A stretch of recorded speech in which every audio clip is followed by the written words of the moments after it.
되겠습니다. 제가 먼저 읽겠습니다. 그러나 너희는 택하신 족속이요 왕 같은 제사장들이요 거룩한 나라요 그의 소유가 된 백성이니 이는 너희를 어두운 데서 불러내어 그의 기이한 빛에 들어가게 하신 이의 아름다운 덕을 선포하게 하려 하심이라. 너희가 전에는 백성이 아니더니 이제는 하나님의 백성이요 전에는 긍휼을 얻지 못하였더니 이제는 긍휼을 얻은 자니라. 아멘. 예, 우리가 매월 첫 주는 선교주일인데 조용주 선교사님 나오셔서 말씀 전해 주실 텐데, 조용주 선교사님은 원래는 GBT 소속 GP 그렇죠. 거기가 세계 기도 편지 만들고 하였던데 맞나요? 기도 아니구나. 잘못할. 어쨌거나 아무튼 이제 오랫동안 이제 교제했고 GP 계시다가 지금은 전문인 선교인 호프로 이렇게 적을 바꾸었습니다. 뭐냐면 이제 필드로 나가기를 원하셨는데 이제 원래 소속됐던 곳에서는 이제 마음에 두셨던 선교지에 이제 선교사를 파송하지 않기로 이렇게 하면서 옮겨서 이제 나가시게 되는데 함께 나오셔서 이제 우리 말씀 나누도록 하겠습니다. 네.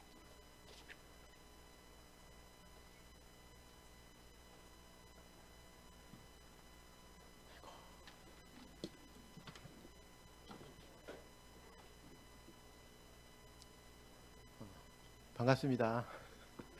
예, 함께 공동체로 교제했던 분들도 만나서 반갑고요. 또 이렇게 초대를 해주셔서 감사합니다. 오늘 드린 제목 하나님의 백성은 사실 뭐 이렇게 막 선교학자들이 이야기하는 그런 내용은 아닙니다. 저희가 좀 아까 말씀드렸던 것처럼 한 20년 정도 한 단체에서 20대부터 이제 본부 사역과 여러 사역들에서 섬겼었는데 한번 이제 좀 전환을 좀 필요하겠다. 선교지로 나가려면 전환을 해야겠다 싶어서 전환을 하고 선교지로 나가는 과정이 막 1년 정도 이렇게 지속됐는데 그 가운데 묵상한 내용들을 오늘 같이 나누는 것입니다. 같이 기도하겠습니다. 살아계신 하나님, 모든 인류와 역사를 주관하시는 하나님, 오늘 2023년 7월 2일 어울림 교회에서 주 앞에 모인 주의 백성들에게 약속대로 성령님으로 임하여 주셔서 우리의 마음은 믿음의 문을 열어주시고 하나님의 말씀을 친히 가르쳐 주셔서 깨닫게 하시고 우리의 삶의 방향에 적용하도록 인도하여 주십시오. 예수님의 이름으로 기도합니다. 아멘. 제가 좀 귀납적인 사고를 하는 스타일이라 여러 이야기들을 많이 하고 마지막 결론 내는 스타일인데 오늘 주제는 오직 한 가지입니다. 하나님께서는 선하시고 하나님께서 우리들을 하나님의 백성으로 선택하셨다는 그런 이야기의 큰 주제입니다. 저는 오늘 요즘 온라인 대학에서 한국말을 배우고 있습니다. 한국말 온 세계가 한국 노래, 한국 영화 또 한국말에 취한 것 같습니다. 여러분 베트남에서 제1 외국어가 한국말인 거 아시나요? 영어보다. 초등학교 3학년 때부터 베트남에서는 한국어를 배우기 시작합니다. 우리나라는 초등학교 3학년부터 영어를 배우기 시작하죠. 참 놀라운 일인 것 같습니다. 그리고 전 세계 41개국에서 한국어를 제2 외국어로 공식적으로 지정했습니다. 그래서 초등학교, 중등학교, 고등학교에서 한국어를 가르치기도 합니다. 제가 한국어 교육 전공을 하기 전까지 한국어에 대해서 큰 자부심이나 잘 몰랐어요. 그런데 세종대왕이 여기서 갑자기 세종대왕이 한글을 왜 그리고 어떻게 만드셨는지 배우면서 그리고 무엇보다도 한국어와 선교가 그 발전 과정에 있어서 너무나 밀접한 관계를 맺고 있는 것을 보면서 감사하기도 하고 참 자부심이 생기더라고요. 창제된 지 수백 년 동안 한글은 사실 되게 배척당했죠. 그런데 성경이 한글로 번역되면서부터 조선인들의 영적인 어떤 부흥의 기폭제가 사실은 한글이 되었습니다. 한글을 통해서 사람들이 성경을 읽게 되는 거죠. 이전에는 다 중국어였고 중국어는 아시겠지만 구조도 틀리고 글자도 되게 어렵잖아요. 한국 사람들이 그렇게 배웠죠.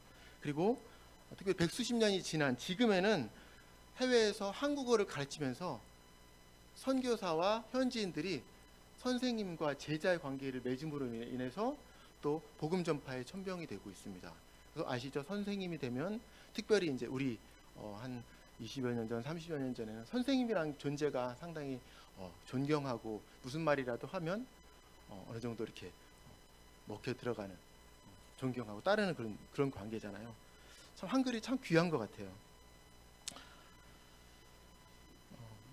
우리나라 말이 중국과 달라서 문자로 서로 통하지 않으니 이런 이유로 불쌍한, 한자를 모르는 불쌍한 백성이 말하고자 하는 바가 있어도 제 뜻을 능히 펴지 못하는 사람이 많구나.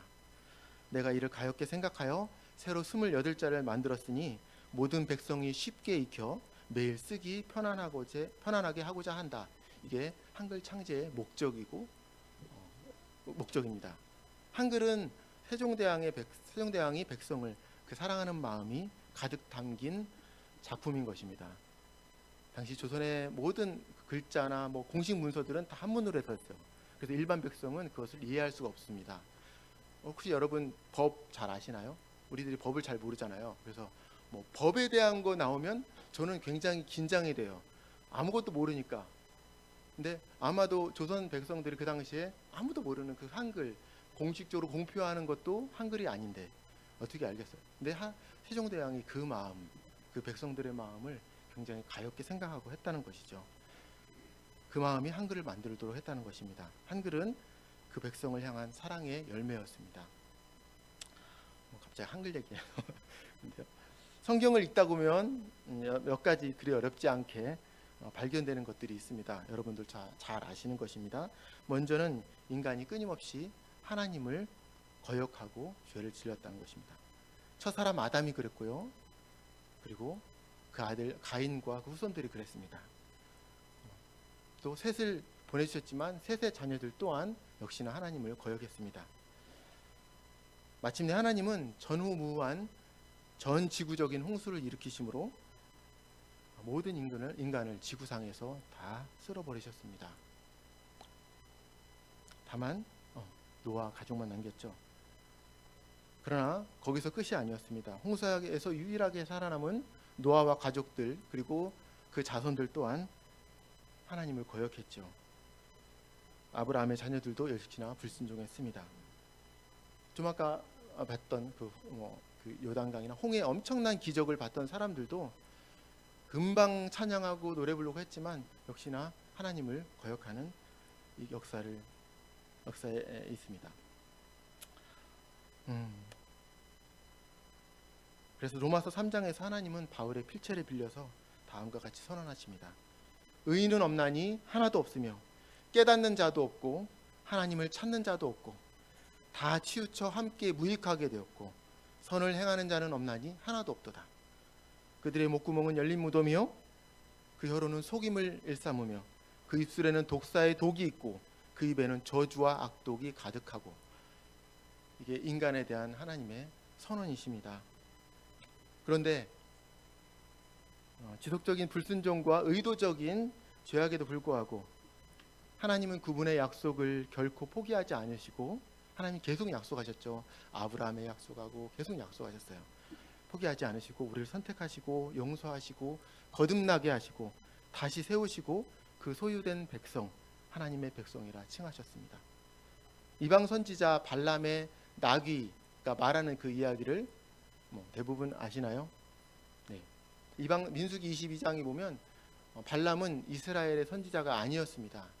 발람은 발락이라는 에돔 왕, 모압 왕으로부터 거액의 보상을 그에게 보장을 받고 많이 줄 거다. 받고 이스라엘을 저주하기 위해 떠납니다. 그 나귀가 천사를 보고 멈췄음에도 불구하고 그 사람은 천사를 보지 못했습니다. 오히려 발락의 요청을 시행하려 갔죠. 그러나 매번 발람의 시도는 하나님께 저지당했고 민수기 24장에서 그 사람이 이스라엘의 선지자가 아니었음에도 불구하고 이스라엘을 대대적으로 축복합니다. 사실 이스라엘이 출애굽해서 그 땅에 오기까지 이스라엘은 축복받을 만한 대상이 아니었습니다. 역시나 배은망덕한 짓을 주저하지 않습니다. 뭔가 어려운 일이 생기면 차라리 애굽의 종으로 살았으면 좋았을 것을 왜 우리를 끌어내서 죽이려 하는가. 이게 그들의 늘 불평이었습니다. 꼬박꼬박 하는 불평이었죠. 가끔 저도 그런 불평을 했던 것을 기억합니다. 바로 얼마 전에 바다가 갈라지고 세계 최강 전차 군단이 수몰되는 것을 봤음에도 불구하고, 목말라 불평했을 때 바위를 쳐서 물을 내는 것을 봤음에도 불구하고, 매일 새벽 양식을 수고하는 게 아니라 그냥 거둬들이는 그런 경험들을 매일매일 하고 있음에도 불구하고 그들은 불평과 불만, 하나님을 거역하는 삶을 살죠. 그러나 수많은 하나님께 대한 죄악에도 불구하고 하나님은 이렇게 시작하십니다. 첫 구절 봤었죠? 그러나. 하나님 말씀은 언제나 그러나로 반전시키십니다. 성경을 볼 때 하나님의 그러나를 해서 보아야 우리는 하나님의 마음을 잘 알 수 있을 것입니다. 우리의 실체를 보게 하시지만, 그러나 주님의 뜻은 그러한 우리를 택하신 족속이요, 왕같은 제사장이요, 거룩한 나라요, 그의 소유된 하나님의 백성 삼으심이 우리에게까지 이어져 온 것입니다. 우리가 전에는 하나님과 상관없었으나 그러나 이제는 하나님의 긍휼을 얻은 하나님의 백성이라고 말씀하셨습니다. 아멘. 제가 이제 이걸 하나님의 백성이라는 것들을 사실은 묵상하면서 내가 주장할 수 있는 것은 정말 아무것도 없구나. 늘 저는 내가 뭔가를 하고 있죠. 이렇게 막 뭔가 이렇게 하고 있는 것들을 주장하고 싶어하는 것 같아요. 그러나 최근 1년 동안 선교지로 준비하면서 하나님께서 이 말씀을 저에게 주셨고, 또 한 가지 라오스라는 저의 선교지와 연결되는 것이었습니다. 제게는 아들이 하나 있습니다. 어렸을 때는 곤충과 동물, 계곡 등을 너무나 좋아해서 같이 다녔죠. 그런데 지금 6학년이거든요. 사춘기가 제가 사춘기를 겪어보지 않아서 아마 그런 건지 모르겠는데, 저는 지금이 사춘기 같아요. 아들과 함께 서로 같이 사춘기 왔는데 매일매일 변하는데 도저히 제가 감당이 안 되는 것 같습니다. 결혼을 하기 전에는 제가 좀 온유하고 그런 사람인 줄 알았어요. 근데 아내까지도 좀 덜했어요. 근데 아들한테는 저의 본성을 숨기지 못하더라고요. 그래서 참 죄인이구나. 저도 저를 수용하기 못하는 것을 저는 봅니다. 그러면서도 그런데 하나님께 또 안 가요. 제가 그게 너무 자주 나타나는 것 같아요. 저의 죄성을 봅니다. 그래서 때로는 정말로 이런 모습으로 선교를 제대로 할 수 있을까, 이런 의구심마저 스스로에게 들기도 합니다.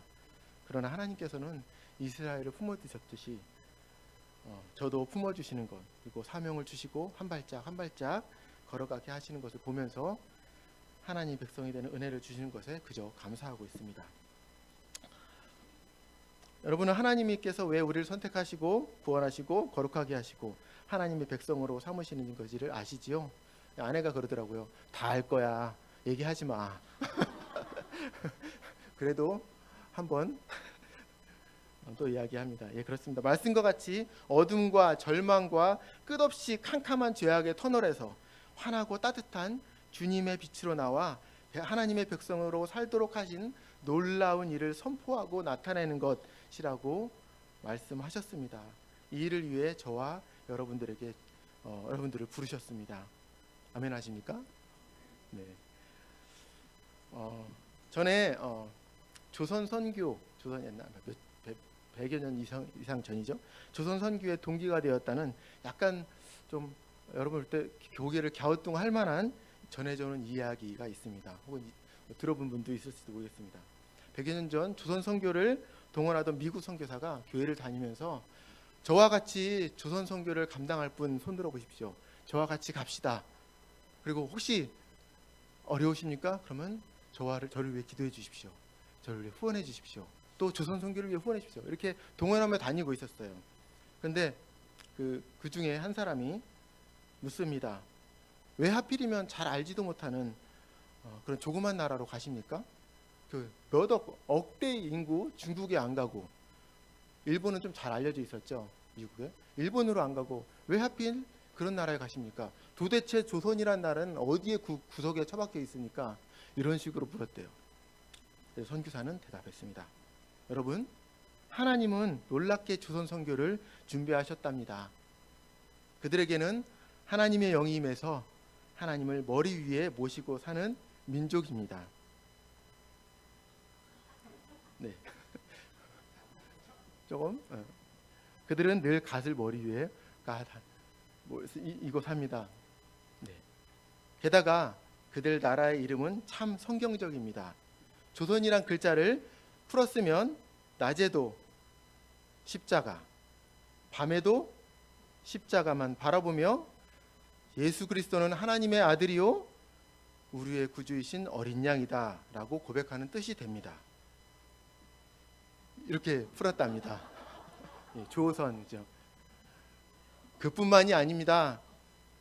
그들 조선인을 영어로 하면 chosen people, 하나님의 선택된 민족이죠. 잘 보시면 여기 뭐 다른 건 보지 마시고 조선이란 말이 지금처럼 조선이 아니라 지오션 이렇게 해요. 그러니까 영어로 들으면 그렇게 듣기도 할 것 같습니다.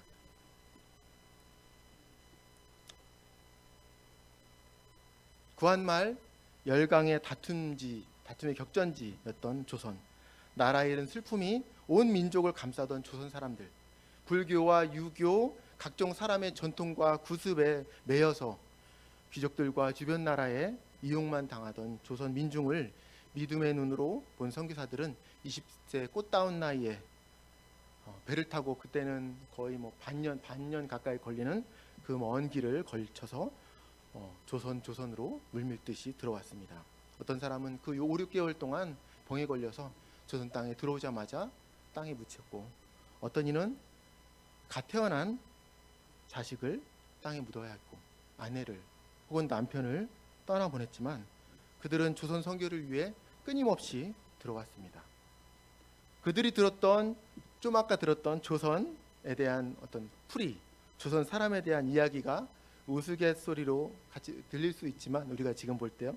그러나 그들은 하나님이 총체적인 죄인인 우리들을 당신의 백성으로 선택하시고 자녀 삼고 씻기고 입히고 다듬고 가르치고 사랑하셨듯이 하나님의 눈으로 조선 사람들을 봤고 그들의 사랑과 희생의 열매를 우리가 지금 누리고 있는 것입니다.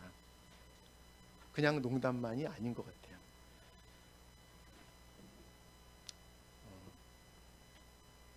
우리는 하나님의 뜻을 따라 살고자 했던 수많은 성도들의 열매이고 우리는 그들의 사랑의 빚을 지고 있습니다. 제가 가는 라오스에 대해서 잠깐만 이야기하겠습니다. 혹시 라오스가 어디 있는지 아시나요?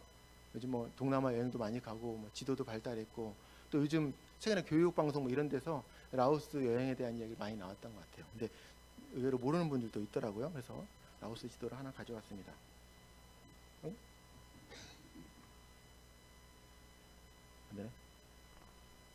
네. 뭐 큰 건 아니고요. 라오스는 태국의 동쪽, 베트남의 서쪽, 캄보디아의 북쪽, 중국 남부의 남쪽, 뭐 미얀마도 약간 걸쳐 있고요. 그 위치한 5개국에 둘러싸인 내륙 국가입니다. 저희 아들이 바다가 없다고 조금 투덜대기도 했어요. 역사적으로 한때 코끼리 부대, 우리 반지의 제왕 아시면 코끼리가 막 아시죠? 코끼리 부대, 그거만큼은 아니었겠죠. 우리 상상인데 코끼리 부대를 운영하던 강력한 나라이기도 했어요. 잠깐. 그렇지만 대부분 주변 나라인 태국과 베트남, 미얀마, 중국 그리고 외세인 프랑스와 미국 등의 침략으로 약소국의 서름이 역사에 그들의 삶의 방식에 묻어 있습니다. 국민은 약 730만 명에서 740만 명 정도고요. 보면 알 수 있듯이 인구 구성이 굉장히 젊습니다. 40대 이하가 인구의 3분의 2 이상을 차지합니다. 기대 수명이 66세밖에 안 된다고 합니다. 2023년 자료예요. 그리고 경제적으로 외세 침략과 내전, 산지나 고원이 70%, 80% 되는 지리적 특징 등의 영향으로 경제적으로 152 정도에 머물고 있습니다. 1975년 베트남 전쟁의 종식과 베트남 공산화와 함께 라오스도 영향을 받아서 공산 국가가 되었고 한동안 강력한 통제를 하다가 최근에 경제적인 어려움 때문에 경제 부흥을 목표로 개방 정책을 적극적으로 시행하고 있습니다. 외국 관광객들이 많이 들어오고요. 외국 NGO 기관들의 활동과 함께 선교의 문이 이전보다 많이 열리고 있습니다. 중국과 베트남의 개혁 개방 정책으로 선교의 문이 열렸던 과거와 맥을 같이 하는 것 같습니다. 라오스인의 적게는 65%에서 90%까지 불교의 영향 아래 있다고 보기도 합니다. 기독교는 카톨릭 포함하고 유사기독교, 그러니까 이단을 얘기하는 거죠. 포함해서 1.5% 정도고요. 복음적인 기독교인은 0.78% 정도밖에 안 된다고 합니다. 그것도 과거에 공산화 되기 전에 미국을 도왔던 몽족이라는 한 10여 % 되는 사람들, 그 사람들이 미국을 도우면서 이제 복음을 받아들였는데 그분들이 대부분이고 50% 이상 차지하는 주 종족인 라오족에게는 거의 없는 형편입니다. 라오스 가정에서는 전통적으로 한 아이나 두 아이 이렇게 사찰로 보냅니다. 그리고 형편상으로 아이를 기를 형편이 못해서 왜냐면 교육도 못 시키고 그러니까 절이라도 다 보냅니다. 그럼 절에 가면 먹고 그 절에서 옛날에는 이제 교육기관으로도 쓰였거든요. 그렇게 하니까 절로 보냈습니다. 아이들은 사찰에서 만들어 교육받고 먹고 살고 그리고 탁발 이제 아이들이 가면 많이 주니까요. 탁발해서 이제 같이 절에서 먹고 삽니다. 이들 중에서 대학 공부하는 친구들이 요즘 많이 있습니다. 그런데 그들 중에서 복음을 접하고 성도가 되는 일들이 특별히 요 근래에 여러 사례들이 보고되고 있습니다. 언어도 안 되는 분이 이런 친구 한 명과 함께 복음을 나누는데 막 그림으로 그려서 하는데 그 친구가 믿었어요. 너무 놀라운 일이더라고요. 라오스어가 조금 어렵다고 그러거든요. 근데 우리는 성사는 어떻게 말했는지 본인도 막 의심스러운데 이 부분들은 복음으로 받아들여서 믿는 친구들이 요즘 굉장히 여러 사례들이 보고되고 있습니다. 라오스는 복음 전파의 초기 조선과 매우 유사한 부분이 많은 것 같습니다. 라오스인들은 가난과 전쟁, 내전의 두려움, 공산주의라는 통제된 사회 영향이 많습니다. 아이들은 경제적인 이유 그리고 남녀 차별적인 이런 이유 때문에 교육의 혜택에서 제외되거나 차별을 받습니다. 최근도 마찬가지예요. 초등학교 취학률이 75% 정도밖에 안 되고요. 그리고 취학한 아이 중에 6학년까지 졸업하는 아이들이 58%밖에 안 된다고 합니다. 그러니까 전체적으로 아이들의 초등학교도 공부 못하는 아이들이 절반 정도 된다고 봐야 되는 것 같습니다. 가정에서는 자녀 교육보다는 술 먹는 거 되게 라오스 사람들이 되게 착한 것 같이 보이거든요. 실제로 착해요. 잔돈 이렇게 사고 잔돈 제가 받아서 막 세고 있는데 선교사님이 딱 때리면서 걱정 마, 이 사람들 안 숙여 그러더라고요. 또 딴 데 가서 사고 있는데 또 그러는 거예요. 그래서 되게 착하대요. 그런데 밤에 집에서는 알코올로 술 먹는 것으로 굉장히 많이 보낸다고 합니다. 아이들 교육비보다도 더. 청년들은 한 직장에서 오래 버티는 친구들이 많지 않은 것 같다고 합니다. 왜냐하면 어떤 분이 얘기하시기를 왜 늦었어? 이 한마디 하면 그냥 어느 날 조용히 사라진대요. 그런 일들이 다반화돼요. 너무 많아서 답답해 죽겠다고 그러시더라고요. 그래서 뭐라고도 마음대로 못한다는 거예요. 우리 한국 사람은 잘 이렇게 화내잖아요. 그런 일들이 굉장히 많았겠죠. 선교사님들에 의하면 이들이 체념과 포기의 영에 지배받는 것 같다고 얘기들 하십니다. 한때 일제의 우민화 정책, 6.25 전쟁과 가난, 교육에 대한 인식 부재 등 그런 영향력 아래 힘겹게 살던 우리네 아버지, 할아버지 그 시대에 복음의 전파로 큰 은혜를 누린 우리의 역사를 생각나게 합니다. 일제 권력과 권위적 정치와는 달리 복음은 진리를 모르는 우리 아버지 어머니에게 진리의 빛을 선물했던 것입니다. 라오스도 우리가 받았던 복음의 복을 받기를 소망합니다. 또 재밌는 이야기 하나 하겠습니다. 이건 재밌는지 모르겠어요. 이거는 우리나라 말이 아니니까요. 라오스라는 말은 신학을 하신 분은 잘 알 것입니다. 다른 각도로 비춰보면 참 복음적인 말입니다. 베드로전서 2장 9절에 나오는 하나님의 백성이란 헬라어 발음이 바로 라오스입니다. 저도 놀랐어요. 와. 물론 이건 틀리겠죠. 이 라오스와 저 라오스는 분명히 틀리죠. 언어 유희 같다는 생각을 하는 분들도 있을 거예요. 하지만 너무 잃어버려서 너무나 보고 싶은 가족과 형제 혹은 친구들의 이름을 어디선가 들었을 때 내 친구인가? 내 가족인가? 우리 이상 가족 뭐 세대가 달라서 그런 분들도 많이 계시지만 어쨌든 정말 보고 싶은 사람의 이름이 나타났을 때 그런 흥분을 할 수도 있죠.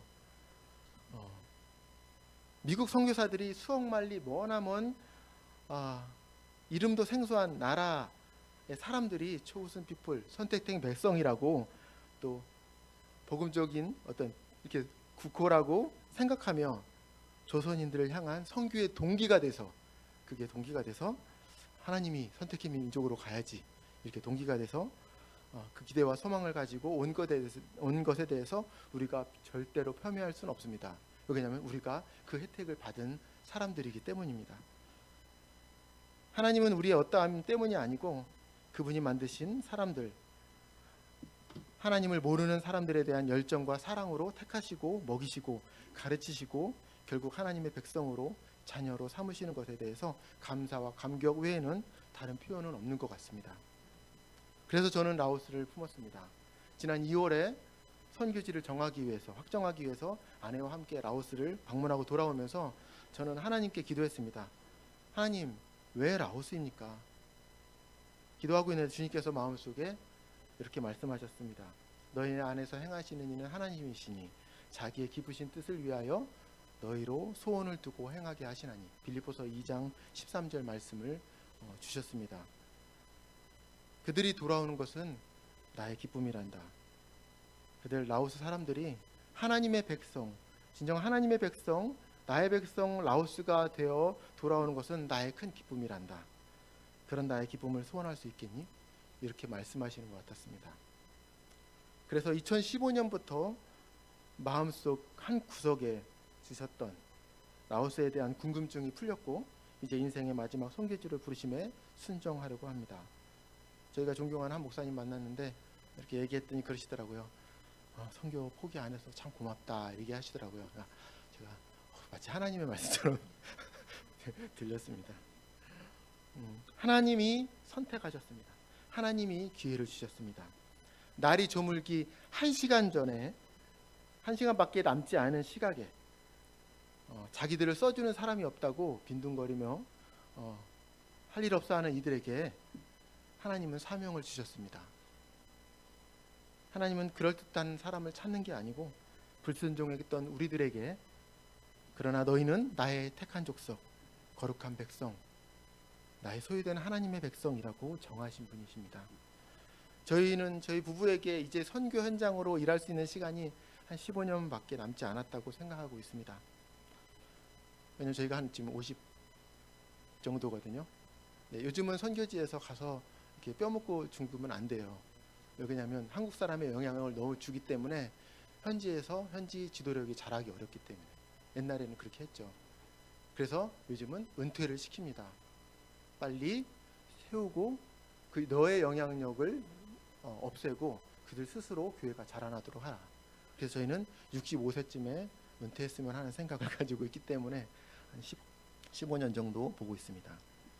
그동안 시계 속에 톱니바퀴처럼 톱니 하나가 돌면 모든 톱니들이 자동으로 제깍제깍 돌아가는데 그 톱니바퀴들 중 하나로 편안히 있고자 하는 안정의 노예로 살고자 하는 저의 삶을 되돌아보고 회개하고 이제 하나님께 의지하며 살 수밖에 없는 선교지의 삶으로 들이기로 하고 이제 한 달 정도 후에 출국을 예정하고 있습니다. 그리고 하나님께서 생각하지도 못한 후원을 챙겨주셨습니다. 요즘 이제 짐을 정리해야 하잖아요. 그래서 뭐 보낼 것, 버릴 것 정리하다가 이것은 팔으면 그리고 우리 정착금에 도움이 되겠다 싶어서 이제 그 당근마켓에 막 팔고 있었어요. 열심히. 근데 많은 사람들이 와서 뭐 사가고 했는데 그 중에 2가정이 저희가 이제 해외에 가서 정리합니다 이런 식으로 써놨더니 해외 어디에 가세요? 그러더라고요. 그래서 제가 라오스로 갑니다 했더니 선교사님이세요? 이러는 거예요. 그래서 네 그랬죠. 그랬더니 그 다음에 그러면 더 많이 내놓으세요. 제가 또 사갈게요. 그러더라고요. 그래서 또 내놨더니 또 그분이 사가면서 그 다음에는 저희한테 오면서 선교 후원금도 주시고 기도 편지도 받아가지고 두 가정이 그랬어요. 근데 더 놀라운 것은 어제 그제 제가 여수에 이제 갔다 올 일이 있어서 갔다 오는데 이제 그 어제 장마 엄청 비가 왔잖아요. 비 오는 중에 막 뚫고 쉬지도 않고 빨리 가야 된다는 생각에 4시간 동안 가다가 마지막에 이제 너무 배가 고파서 주변에 식당을 찾았습니다. 그래서 들어가서 맛있게 먹었죠. 근데 그분 주인이 무슨 이제 저희랑 잠깐 얘기를 했었는데 큰 얘기는 안 했어요. 교회 다니세요? 뭐 이 정도. 근데 저희 무슨 이야기를 들었는지 혹시 선교사님이세요? 그러시더라고요. 그래서 네, 저희 라오스를 준비하고 이제 곧 가려고 해요. 그랬더니 저희도 지금 선교 후원 얘기 많이 하고 있어요. 그러면서 저는 어머니랑 얘기하고 아내는 그 따님하고 둘이 이제 그 식당을 운영하시는데 그리고 한 10여 분 동안 얘기했어요.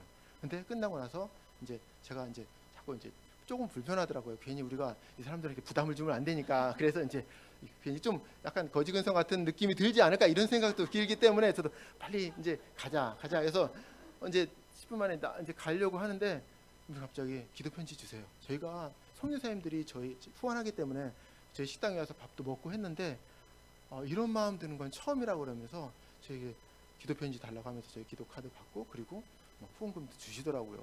생전 처음 보는 분인데 그래서 하나님이 이렇게 응원하시는구나 이런 생각들을 이런 일들이 있었습니다. 그분이 또 그랬었어요. 남편과 단기 선교를 가려고 계획했는데 남편이 갑자기 교통사고로 돌아가셨는데 저희가 저희한테 단기 선교를 오세요 이러니까 갑자기 눈물이 글망글망 하시는 거예요. 그러더니 남편과 그 약속을 했는데 교통사고로 돌아가셔서 못했다는 거죠. 제가 적극적으로 저희한테 오십시오. 저희 어느 정도 끝나면 저희가 선교지를 또 보육과 같이 기도하겠습니다. 했던 것 같습니다. 놀라운 일이죠. 네, 저희도 참 놀랐습니다. 중국 공산당이 중국을 개방했고 그들이 원하는 돈도 들어왔지만 복음이 들어갔습니다. 개방했을 때 한 3천만 명 제가 듣기로는 그렇게 예상했는데 지금은 1억 이상을 보고 있거든요. 그리고 그들에게 힘이 생겼다고 생각했을 때 중국은 선교사들을 쫓아냈습니다. 베트남 공산당도 개방했고 그들이 원하는 경제 성장을 이루고 있습니다. 하지만 복음도 들어가서 많은 하나님의 백성들이 열매를 맺고 있습니다. 베트남은 최근에 선교사로 들어오는 것으로 보이는 사람들 이미 어느 정도 아니까요. 그런 사람들의 비자를 제한하기 시작했습니다. 라오스도 경제를 위해 개방했고 복음이 들어가고 있습니다. 선례를 볼 때 형님처럼 여기는 공산당들이니까 형님처럼 여기는 중국과 베트남의 선례를 볼 때 라오스 공산당 또한 어느 정도 경제 성장을 이루었다고 생각할 때 고삐를 절 것입니다. 몇몇 라오스 선교사님들이 그 기간이 지금 많이 가난하니까요.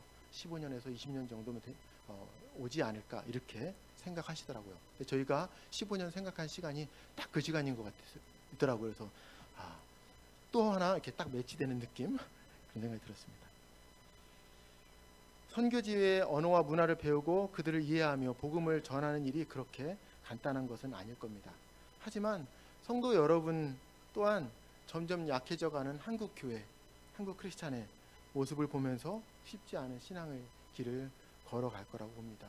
우리 청소년들 요즘 너무 안타까운 일들이 많잖아요. 그렇게 많았던 대학의 기독 학생회가 거의 많이 사라져가고 없습니다. 그래서 서로 기도하면서 하나님의 긍휼하심을 기도하게 도전하는 것이라고 봅니다.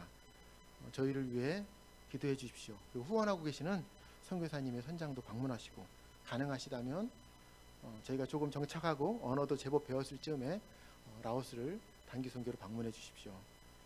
저희도 어울림교회와 동역하기를 원합니다. 이곳의 어울림교회의 하나님의 백성들, 여러분 하나님의 백성들이 하나님께 저 땅 라오스에 하나님의 백성 라오스를 세워달라고 저곳 하나님의 백성들의 세워짐을 위해서 기도하는 것을 하나님께서 크게 기뻐하시고 흐뭇한 미소로 도우실 거라고 믿습니다. 초기 조선 선교사님이 쓰여졌다고 전해지는 기도문을 읽고 기도하겠습니다.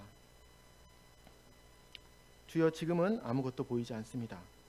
주님 메마르고 가난한 땅 나무 한 그루 시원하게 자라오르지 못하고 있는 이 땅에 저희들은 옮겨와 앉았습니다. 그 넓고 넓은 태평양을 어떻게 건너왔는지 그 사실이 기적입니다. 주께서 붙잡아 뚝 떨어뜨려 놓으신 듯한 이곳, 지금은 아무것도 보이지 않습니다. 보이는 것은 고집스럽게 얼룩진 어둠뿐입니다. 어둠과 가난과 인습에 묶여있는 조선 사람뿐입니다. 그들은 왜 묶여있는지도 고통이라는 것도 모르고 있습니다. 고통을 고통인 줄 모르는 자에게 고통을 벗겨주겠다고 하면 의심하고 화부터 냅니다. 조선 남자들의 마음이 보이지 않습니다. 가마를 타고 다니는 여자들을 영영 볼 기회가 없으면 어쩌나 합니다. 조선의 마음이 보이지 않습니다. 그리고 저희가 해야 할 일이 보이지 않습니다. 그러나 주님, 순종하겠습니다. 겸손하게 순종할 때 주께서 일을 시작하시고 그 하시는 일을 우리의 영적인 눈이 볼 수 있는 날이 있을 줄 믿습니다. 믿음은 바라는 것들의 실상이요 보지 못하는 것들의 증거니 라고 하신 말씀을 따라 조선의 믿음의 앞날을 볼 수 있게 될 것을 믿습니다. 지금은 우리가 황무지 위에 맨손으로 서 있는 것 같고, 지금은 우리가 서양 귀신, 양귀자라고 손가락질 받고 있지만, 저들이 우리 영혼과 하나인 것을 깨닫고 하나님의 백성, 한 자녀임을 알고 눈물로 기뻐할 날이 있음을 믿습니다. 지금은 예배드릴 예배당도 없고 학교도 없고 그저 경계와 의심과 멸시와 천대함이 가득한 곳이지만, 이곳이 머지않아 은총의 땅이 되리라는 것을 믿습니다. 주여, 오직 저의 믿음을 붙잡아 주소서. 아멘. 기도하겠습니다. 하나님 아버지, 저희 죄인들을 하나님의 친백성, 하나님 아버지의 자녀 삼아 주심에 감사드립니다. 그리고 저희를 어두운 데서 불러내어 그의 기이한 빛에 들어가게 하시고 하나님의 아름다운 덕을 선포하게 하려 사명을 주셨고 주시고 계시고 주실 것에 감사드립니다. 매일 삶 속에서 현실이라는 곳에 머문 저희의 믿음의 눈을 하나님께 돌리게 하시고 주님이 바라보는 곳을 함께 바라보게 하소서. 감사드리며 예수님의 이름으로 기도합니다. 아멘.